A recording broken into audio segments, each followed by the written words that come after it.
उन्होंने दिल्ली के एम्स में अंतिम सांस ली। आज प्रधानमंत्री नरेंद्र मोदी पहुंचे और उन्हें श्रद्धांजलि अर्पित की। अंतिम दर्शन के लिए भीड़ उमड़ी हुई है। ये तस्वीर आपको दिखा रहे हैं जहां पर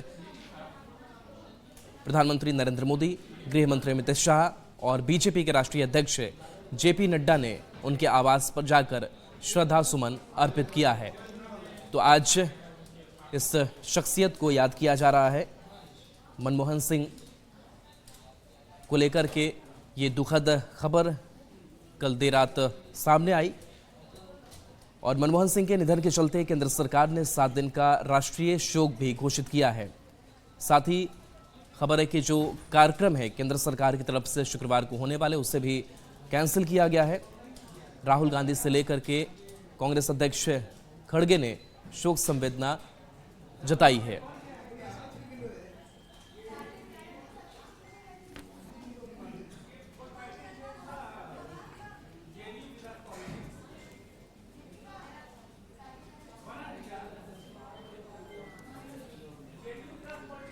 और देखिए 3 तस्वीर भी हम आप तक पहुंचा रहे हैं जहां पीएम मोदी ने श्रद्धांजलि अर्पित की है मनमोहन सिंह को। उनके पार्थिव शरीर पर श्रद्धांजलि पुष्पांजलि अर्पित की गई है। अमित शाह गृह मंत्री की भी तस्वीर आपको दिखा रहे हैं। तो मनमोहन सिंह के आवास की तस्वीर आपको दिखा रहे हैं जहां पर बीजेपी के बड़े दिग्गज पहुंचे और उन्होंने श्रद्धा सुमन अर्पित किया है, मनमोहन सिंह को याद किया है। प्रधानमंत्री नरेंद्र मोदी ने भी इस पर पोस्ट किया और श्रद्धांजलि अर्पित करने के बाद भी उन्होंने अपने जो भी याद है उसको साझा किया। ये कुछ और तस्वीरें हम आपको दिखा रहे हैं जब नरेंद्र मोदी के साथ की तस्वीर है, बातचीत की तस्वीर है डॉक्टर मनमोहन सिंह की अटल बिहारी वाजपेयी के साथ की एक और स्मृति इस तस्वीर के जरिए, एपीजे अब्दुल कलाम के साथ तो कभी बराक ओबामा के साथ। और देखिए प्रधानमंत्री नरेंद्र मोदी ने भी मनमोहन सिंह को याद किया और कहा कि देश के विकास में उनके योगदान को याद किया जाएगा। प्रधानमंत्री को सुनते हैं। उनका जाना एक राष्ट्र के रूप में भी हमारे लिए बहुत बड़ी क्षति है।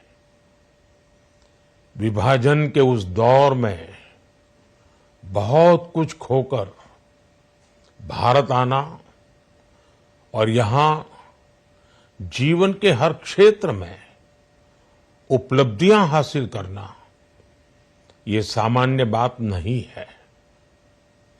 अभावों और संघर्षों से ऊपर उठकर कैसे ऊंचाइयों को हासिल किया जा सकता है, उनका जीवन ये सीख भावी पीढ़ी को देता रहेगा।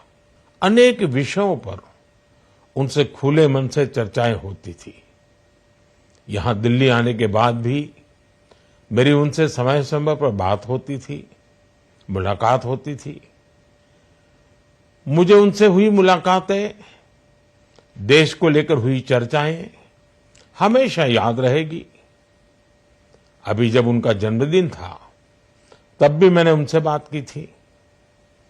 आज इस कठिन घड़ी में मैं उनके परिवार के प्रति अपनी संवेदनाएं व्यक्त करता हूं।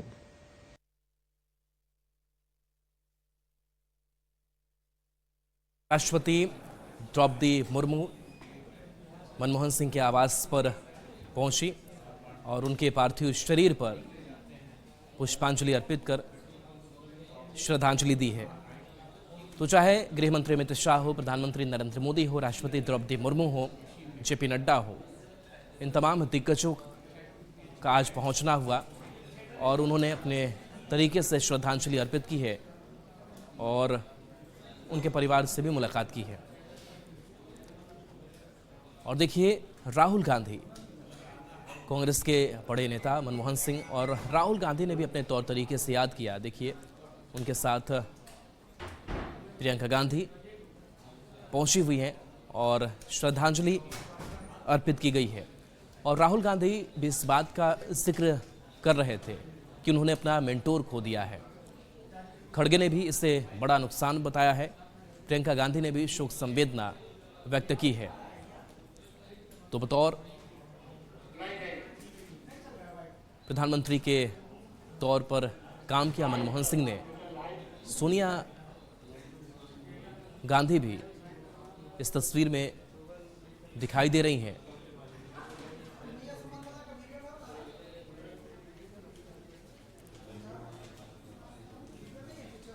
और देखिए, रामनाथ कोविंद ने भी इसे व्यक्तिगत क्षति बताई है।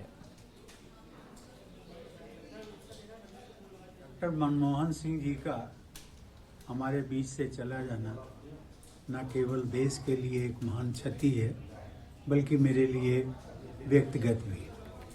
मैं उनको बरसों से जानता था। राष्ट्रपति भवन में उनसे मेरी भेंट होती थी।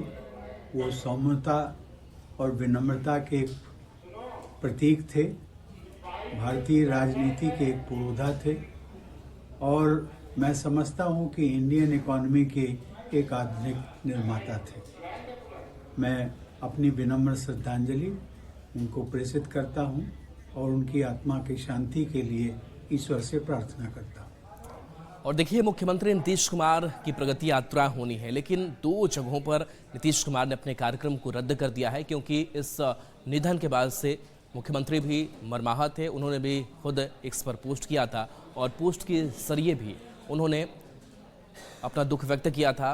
और अब खबर सामने आ रही है कि पूर्व प्रधानमंत्री डॉक्टर मनमोहन सिंह के निधन के बाद मुजफ्फरपुर और वैशाली में होने वाले प्रगति यात्रा को तत्काल स्थगित किया गया है। हालांकि नीतीश कुमार की प्रगति यात्रा की तैयारी मुजफ्फरपुर में पूरी हो चुकी थी, लेकिन पूर्व प्रधानमंत्री के निधन के बाद उनके कार्यक्रम को स्थगित कर दिया गया है।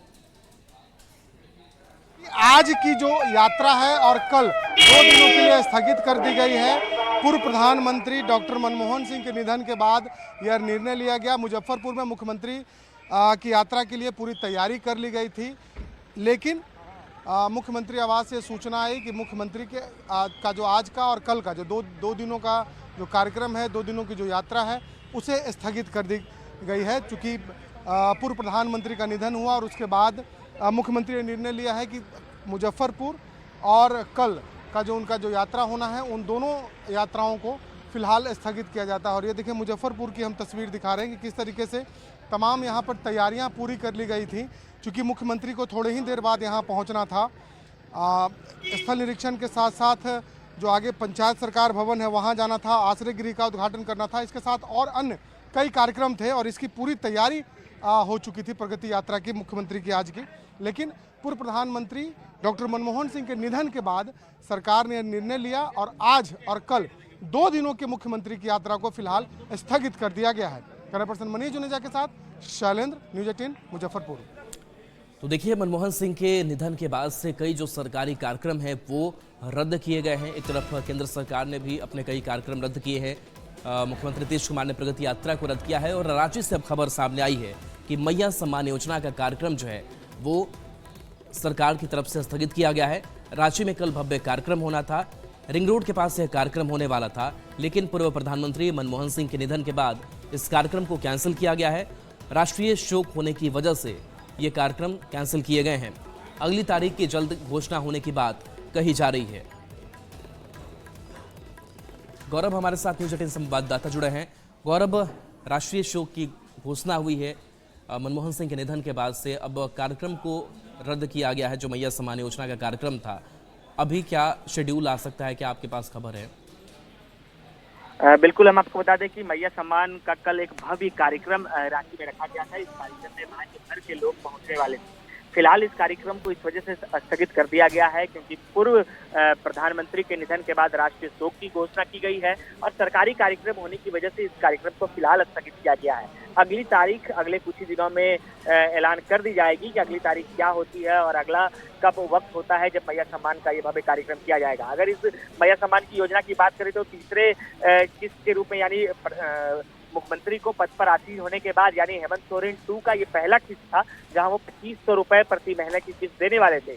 फिलहाल जो किस्तों का दौर है वो जरूर जारी है। कई जिले में किस्त जो लाभुक है उनके अकाउंट में क्रेडिट भी हो गए हैं, लेकिन जो इस कार्यक्रम के ब्रांडिंग की एक तैयारी की गई थी उस कार्यक्रम को फिलहाल स्थगित किया गया है। अब देखना होगा कि अगली तारीख कब घोषणा की जाती है और अगला कब का तारीख होता है।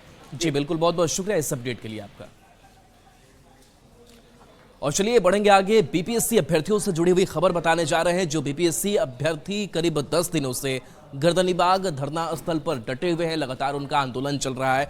कई नेता आए गए, लेकिन उनकी अभी जो मांग रखी जा रही है वो पूरी नहीं हुई है। ये तस्वीर आपको दिखा रहे हैं जहां पीटी परीक्षा रद्द करने की मांग को लेकर बीपीएससी अभ्यर्थियों का प्रदर्शन जारी है। इस दौरान उन पर लाठीचार्ज भी किया गया। इस बीच अभ्यर्थियों से कई बड़े नेताओं ने भी मुलाकात की, लेकिन अभ्यर्थियों का कहना है कि नेता मिलते तो हैं पर उनकी मदद कोई नहीं करता। अभ्यर्थियों से बात की न्यूज़ 18 संवाददाता विनीता मिश्रा ने। पिछले 10 दिनों से बीपीएससी अभ्यर्थियों का लगातार जो धरना है वो जारी है। लगातार प्रदर्शन, लाठीचार्ज और अभ्यर्थियों का जो धरना वो निरंतर यहाँ देखा जा सकता है। इतनी ठंड होने के बावजूद पीटी परीक्षा रद्द करने की अपनी मांग को लेकर बीपीएससी अभ्यर्थी यहाँ पर धरने पर बैठे हुए हैं। क्या लगता है कब तक चलेगा ये? जब तक हम लोग का एग्जाम नहीं हो तब तक चलेगा। तब तक चलेगा। कुछ लग रहा है पॉजिटिव बातचीत हो रही है, लोग आ रहे हैं, मुलाकात कर रहे हैं? आप लोग तो ऐसे आ रहे हैं, मुलाकात करके चले जा रहे हैं। हाँ। बस आयोग ने कुछ एक्शन नहीं ले रही है। ये अनिश्चितकालीन धरना, जब तक हमारी मांग पूरी नहीं हो जाएगी हम यहीं रहेंगे और मुझे उम्मीद है कि आज ही हमारी मांग पूरी हो जाएगी। क्यों? हाँ बिल्कुल लग रहा है ऐसा, क्योंकि हम लोग को अब ऐसा लग गया है कि चेयरमैन साहब आज प्रेस कॉन्फ्रेंस करेंगे, हम लोग की बात मानी जाएगी। हम लोग तो एक्चुअली शांतिपूर्वक हम लोग जा रहे थे, आगे भवानी की ओर कल्याणी को जा ही रहे थे, उसी दरमियान हम लोग का लाठीचार्ज किया गया। ये धरना आप लोग दे रहे हैं, आपकी मांग पहुंच रही है, वहाँ सुनी जाएगी? पता नहीं है वहाँ तक पहुँच पाता है कि नहीं नीतीश जी के पास, लेकिन हम लोग तो मतलब कि उम्मीद है, जो लगता है जो आज मतलब कि कुछ पॉजिटिव मतलब कि आएगा रिजल्ट हम लोग के पास। बिल्कुल होती है, बहुत तकलीफ होती है। ठंड का समय है, रात को भी मच्छर काटता है, आसपास में सफाई नहीं रहता है, बहुत दिक्कत है। एग्ज़ाम हो और बहुत जल्दी हो, बिकॉज यहाँ पे ज़्यादा दिन तक हम लोग भी नहीं रख सकते। हाँ मुश्किल भी है रहना। देखना होगा कि इनकी मांगे कब पूरी की जाती है। विनीता मिश्रा, न्यूज़ 18 पटना। तो देखिए बीपीएससी अभ्यर्थियों का जो आंदोलन है, जो सत्याग्रह है, वो लगातार जारी है। इन सब के बीच तेजस्वी यादव पहुंचे, पप्पू यादव भी पहुंचे और उन्होंने ये भरोसा दिलाया कि उनकी मांगे हम पूरी कराएंगे, लेकिन अब तक अभ्यर्थियों का कुछ हुआ नहीं। धरना स्थल मानो विपक्षी नेताओं का तीर्थ स्थल बन गया है। माननीय तेजस्वी यादव कभी किसी प्रतियोगी परीक्षा में शामिल तो हुए नहीं, न ही उच्च शिक्षा का कोई ज्ञान है। बस हर किसी के धरना में शामिल होकर अपना चेहरा चमकाने में लग जाते। अल्प आयु में ही करोड़ों करोड़ की संपत्ति के मालिक बने। किस मुंह से परीक्षा की नैतिकता पर प्रवचन देते हैं? देखिए, बीपीएससी को अभ्यर्थियों से बात करनी चाहिए, उनकी बातों को समझनी चाहिए। अभ्यर्थी पे बहुत प्रेशर है, बहुत प्रेशर होता है। जिसको जब मन आता है सरकार के जो अधिकारी लोग होते हैं, कोई थप्पड़ मार देता है, कभी लाठी डंडे से पीट देता है। अरे भाई बैठिए, उनकी बात को सुनिए। एक सेंटर पे आप एग्जाम कैंसिल किए हैं, फिर तो नॉर्मलाइजेशन फंड आ ही ना गया। तेजस्वी यादव से छात्रों को पूछना चाहिए कि आपके माता पिता के राज में बीपीएससी समय से कभी परीक्षा नहीं लेती थी और सत्र भी नियमित नहीं रहता था। आज नीतीश कुमार जी ने बीपीएससी को नियमित किया है और सत्र और परीक्षा फल सब समय पर होते हैं और छात्रों का भविष्य भी नीतीश कुमार जी संवारते हैं। छात्र अपना भविष्य संवारने में लगे, किसी के बहकावे में न आवे। थप्पड़ मारा जा रहा है, ये अन्याय हो रहा है। न्याय छात्रों को, बीपीएससी अभ्यर्थियों को मिलना चाहिए। और अगर न्याय की बात हो रही है तो सरकार में बैठे लोग कह रहे हैं कि छात्रों को भड़काया जा रहा है। कौन भड़का रहा है? सरकार क्या कर रही है? सरकार ने संवेदनहीनता की प्रकाष्ठा पार कर दी है। जो भड़का रहा है उस पर कार्रवाई कीजिए। और गया के मुफस्सिल थाना क्षेत्र में एक ज्वेलरी दुकान में अपराधी घुस गए और दुकानदार के साथ मारपीट की गई। इसके साथ साथ बताया जा रहा है कि कुछ लूटपाट की घटना को भी अंजाम दिया गया। पुलिस मामले की तफ्तीश कर रही है। 4 की संख्या में आए अपराधी दुकानदार से 2 लाख के गहने भी लूटकर फरार हो गए। मारपीट और लूट की पूरी घटना सीसीटीवी में कैद हो गई है, जिसकी मदद से पुलिस अपराधियों की पहचान करने में जुटी है। जख्मी जेवर दुकानदार का इलाज मानपुर सीएचसी में कराया गया। जानकारी के मुताबिक पुराने विवाद को लेकर बदमाशों ने घटना को अंजाम दिया है। मारपीट जो चिपाया ईटा पत्थर जैसे मारने लगा, सब चीज़ मेरा दुकान के लिए तोड़ दिया, मेरा कैमरा डायमंड नोच लिया, चैन मेरा लेके चल गया, अंगूठी ले गया और पूरा काउंटर सामान था ना, काउंटर में शीशा वाला वो लेके चल गया और मार पीट गया। मुजफ्फरपुर से एक वीडियो सामने आया है जिसमें एक पति अपनी पत्नी को कभी घसीटता है, कभी पीटता है और वो घर से बाहर कर देता है। और इस पूरे मामले को लेकर के अब बताया जा रहा है कि शिकायत दर्ज कराई गई है। ये तस्वीर आपको दिखा रहे हैं, घर से निकाली गई महिला के पिता ने पारू थाने में एफआईआर के लिए आवेदन दिया है, जिसमें अपने दामाद संजय राय और उसके माता पिता को अपनी बेटी के साथ मारपीट कर ससुराल से निकाल देने का आरोप लगाया है। पूरे मामले को लेकर ग्रामीण एसपी ने बताया कि पति पत्नी दोनों का विवाद चल रहा था, केस फैमिली कोर्ट में भी चल रहा है। इसी बीच पत्नी जबरन घर में रहने आ गई, जिसके साथ मारपीट कर घर से निकाला गया है।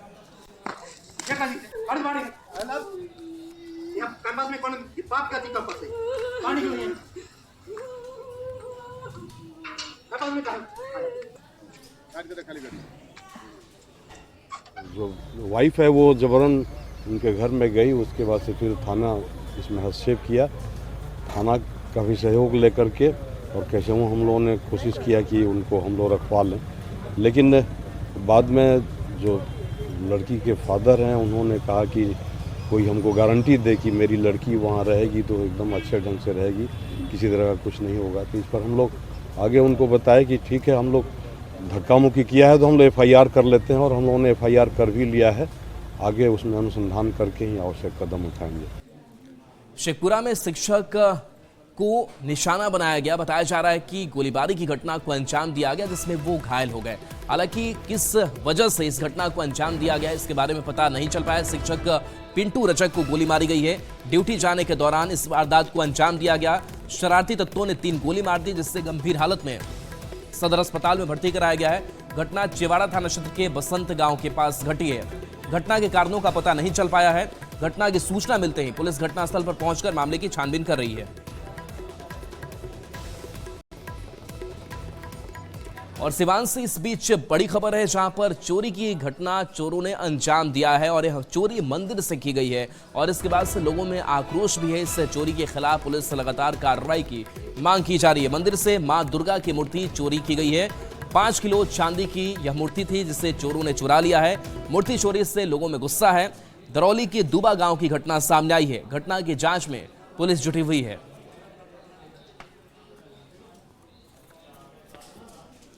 मोतिहारी में शराब तस्करों के खिलाफ लगातार अभियान चलाया जा रहा है। पुलिस की टीम, उत्पाद विभाग की टीम संयुक्त तौर से लगातार कोशिश करेगी कैसे इन शराब तस्करों पर नकेल कसा जाए। और इसी कड़ी में 13 शराब कारोबारी के साथ 11,300 लीटर शराब जब्त किया गया है। पुलिस ने गुप्त सूचना पर कार्रवाई करते हुए जब्त शराब को नष्ट कर दिया है। वहीं शराब बनाने वाले माफिया और उसकी तस्करी करने वाले के खिलाफ लगातार कार्रवाई कर रही है।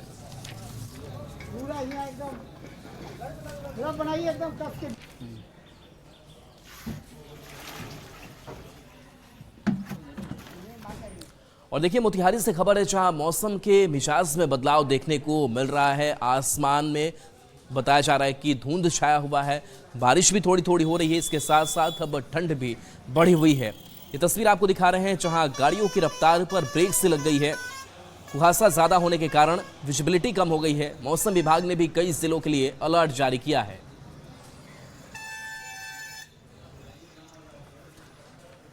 भागलपुर की अगर बात करें तो यहाँ भी लगातार मौसम में बदलाव देखने को मिल रहा है और खास करके जो छोटे बच्चे हैं वो कई बीमारियों की चपेट में आ रहे हैं, क्योंकि मौसम जब बदलता है तो उनके इम्यून सिस्टम पर सीधा इसका असर पड़ता है। और ऐसे में तस्वीर आपको दिखा रहे हैं, जहाँ छोटे बच्चे को इलाज कराने के लिए उनके अभिभावक अस्पताल में पहुँच रहे हैं।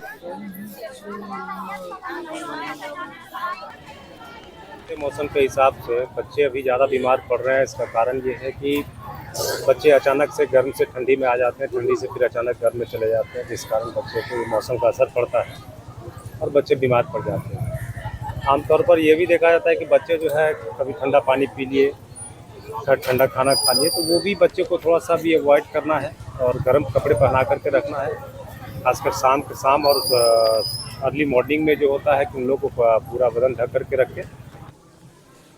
जयपुर में लगातार मौसम में बदलाव देखा जा रहा है। ठंड में बढ़ोतरी हो रही है और बढ़ते ठंड ने लोगों की परेशानी भी बढ़ा दी है। खासकर जो छोटे छोटे बच्चे हैं वो ठंड के कारण बीमार पड़ रहे हैं। भागलपुर सदर अस्पताल में भागलपुर, मुंगेर, बांका सहित आसपास के कई जिलों से काफी संख्या में लोग यहां पर अपने बच्चों के इलाज के लिए पहुंच रहे हैं। काफी भीड़ सदर अस्पताल में देखी जा रही है। तस्वीरों में भी साफ तौर पर आप देख सकते हैं कि किस तरह से दवाई काउंटर पर लोगों की भीड़ उमड़ी है और अपने बच्चों को लेकर इलाज कराने के लिए वो यहाँ पर पहुंचे हुए हैं।